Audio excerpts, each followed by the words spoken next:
Lemegy a nap, azon kapom magam, hogy még nem értem haza, fázok, egyedül vagyok, és nem értem, amit nekem zenél ez a csodálatos Tisza. When I was standing here and I heard for the first time the air alert sirens, suddenly it became real that there is a war going on.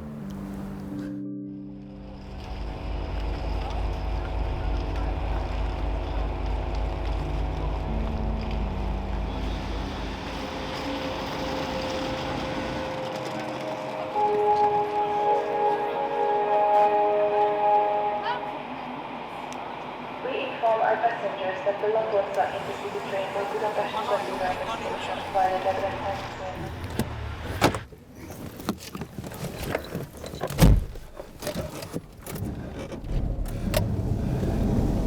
Scharf links, dann am Ende der Straße biegen Sie rechts ab. Shut up. Yep. So I'm Alex Schulter from Vienna. I'm working since 30 years as a news journalist for TV News. I came here on the 3rd of March because this was one of the hotspots of the Ukraine refugee crisis. And with the time, I slipped more into the humanitarian things.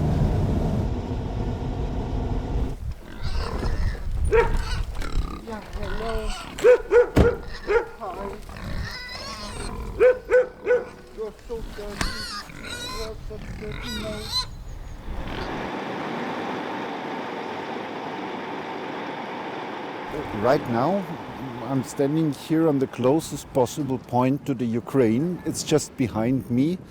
If you swim to the middle of the river, you are crossing the border. And you have to be aware of something. This is the poorest area in Hungary, one of the poorest regions in the whole European Union. And these are the people who are since 10 months now helping permanently others. Actually, if you just look on the numbers, they would need help. But they are the ones who are helping. I mean, they have no choice. The rail tracks are here, so this will be the place where people arrive as long as the crisis is. But they are doing it. They are doing it voluntarily.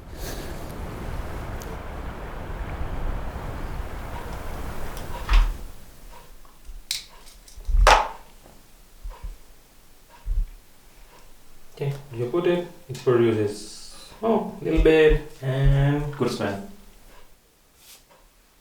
My name is Anmol Gupta and I was born and brought up in India and I have been living in Záhony from the past 9 months. Before that I was a medical student in Ukraine. When the war started I was in Kharkiv and I went to one of my friend's place because war. I was really scared. After that after 2-3 days of running, I got tired of running. I didn't want to run anymore. And I realized that what am I doing? It's not me. It didn't feel right. I'm studying, I'm becoming a doctor to help. And if I run right now, then I won't be able to live with myself that, okay, when there was a time when you could have done something, you ran away. So I came here as a volunteer to Záhony, and I will never even think about myself as a refugee, because refugee is way bigger, which people of Ukraine are actually right now, because they are suffering a lot more than I can even imagine. I'm Fanny. I'm from Záhony and I was helping in the beginning of the war. This war is giving me so many good things. I was thinking last night and I always thinking about this. This war it's so shit for more thousand people, but I feel like I'm so lucky because of this war. I mean, this war just gave me so many friends. It really looked like a family. So we are talking all day, every day, and it just feels so good. My first friend from here was Alex. Now he is my grandpa.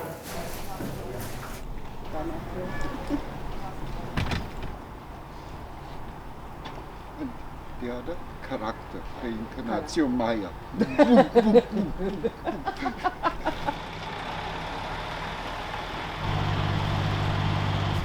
We came here as foreigners and we are leaving as friends. That describes really what is happening here. These people of Záhony, I mean, they are living at the end of the world, at the end of Europe. And we are representing the big wild world for them. And they really took us into their families. It's hard to describe how this is really going on. Yeah? This war affected at least some of the people here also in a positive way. For example, there is a girl named Fanny, she is 16 years old. When in the beginning she did not know any English, meanwhile she can work as a translator. And it opened for some people their horizon.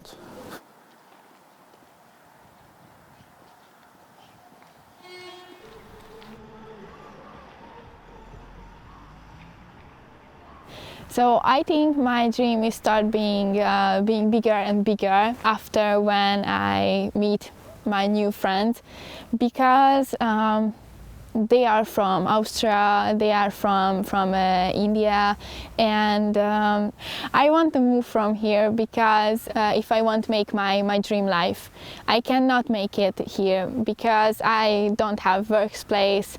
I just have secondary school and primary school, and this is not enough for make the dreams.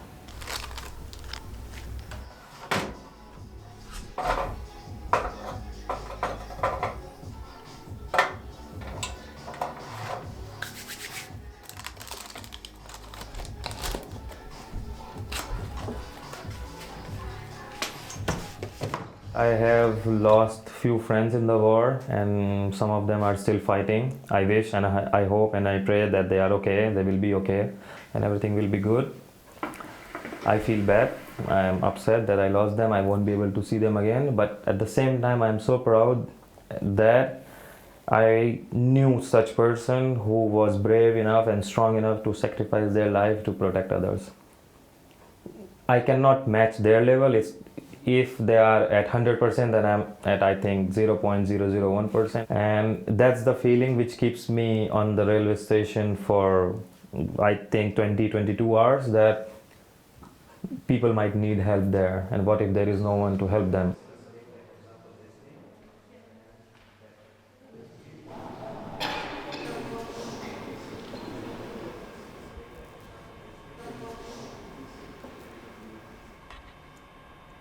My name's David Fricker. I'm volunteer, and my group that I put together very quickly in about a week in March this year is called Teddy Bus. I was on holiday in Budapest on a long weekend the end of February when the war first broke out, and I went back through Nugati railway station, and as I arrived in Nugati station I saw the trains of refugees arriving. That was the very, very early days. I thought maybe I can be of use doing something, so I volunteered to help that first evening and helped out with all sorts of things, translation, food bags. And having just given out one food bag, I turned around and there was a man giving out teddy bears to the children arriving. And one particular little boy, all he had was his school bag and a little Ukrainian flag and travelling with his mum. And that the picture of his face was etched in my mind. So I had to leave to go home the next day, and all the way home on the plane I was thinking, this is amazing, people need to help out here, what could we do to help? And I had an idea in my head of a bus full of teddy bears, and in 10 days we collected and set off with a 53-seat coach full of 5,000 teddy bears donated by children in our local town and local community. We soon realised it's a message of hope, that the first thing those children see when they arrive in a strange country, in a strange place, and it's their arrival in safety, is somebody saying you're safe now, because that first memory hopefully for those children will be a smiling face and somebody giving them something as a bit of comfort.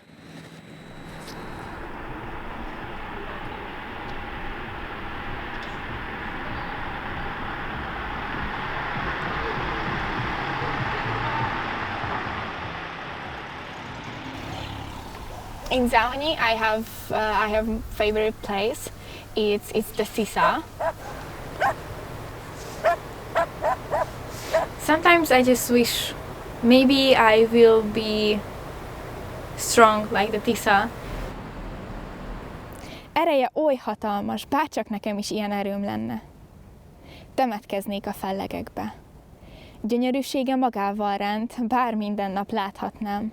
Nem minden nap epekedjek, zárjon karjaiba, mint a szerelem. Ne féljen lehúzni a víz alá, tanítson meg ki is a világ. Before that time, before this war coming, we just don't care about that part is already Ukraine place, but now I just feel so closed. I just feel so closed about this, like my nightmare. It's Ukraine.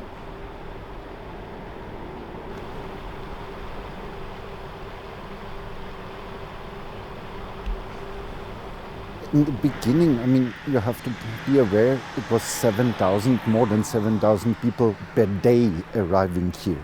Each of these people have their own story, their own fate, their own memories. Many of them were really traumatized, and this is touching you. You cannot avoid it completely. Really young lady, maybe 14, was coming very close to me, much closer than usually you go to a stranger. I was smoking, and I was thinking she's a bit too young for me to offer her a cigarette, but the situation was as if she wants one. And as if she was reading my mind, she said, no, I don't want a cigarette, I just like the smell. Okay, interesting. So I started to talk with her a little bit, and I asked her from where she's from. And she said, Mariupol, put her head on my shoulder and stayed there for 5 minutes. Without, not crying, anything, just put her head. And later somebody told me that this smell of the cigarettes just reminds her of her father, who is in the army. And these are things you cannot, even with a history of 30 years of journalism, you just cannot avoid being really touched and get emotional, involved in this. You're only in the life of the people for half an hour or an hour, and they're only in your life for a short time. And they've gone to a whole new life somewhere else, and you don't know what happens to those people. But if you can make a difference for those few short minutes, something that was very interesting near the end, the UN, I think it was the UN, arranged for a counsellor to come and talk to the volunteers. And we all had a day of sitting around talking. And she said to us to be very aware of secondary trauma after volunteering, because we haven't seen bombs, we haven't seen wounds, we haven't seen direct problems, but we've spent a lot of time with people who have. And she said, be really aware when you go home to your normal life will never be the same again, because you'll go home and people are carrying on their normal lives, and you've been here and been involved in all of this. And she said something will just trigger you, the slightest thing.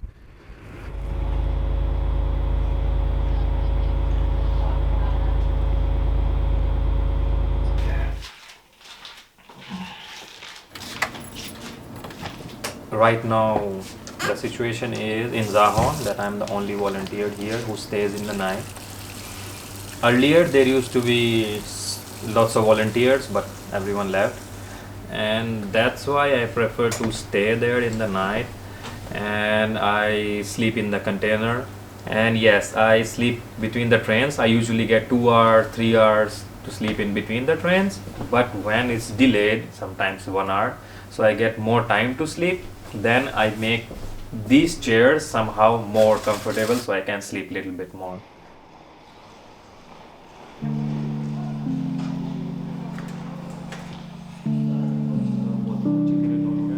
They have accepted someone who never belonged here, because it's really small city and it's hard to accept strangers, but they accept me with all the love and care, so it was really nice.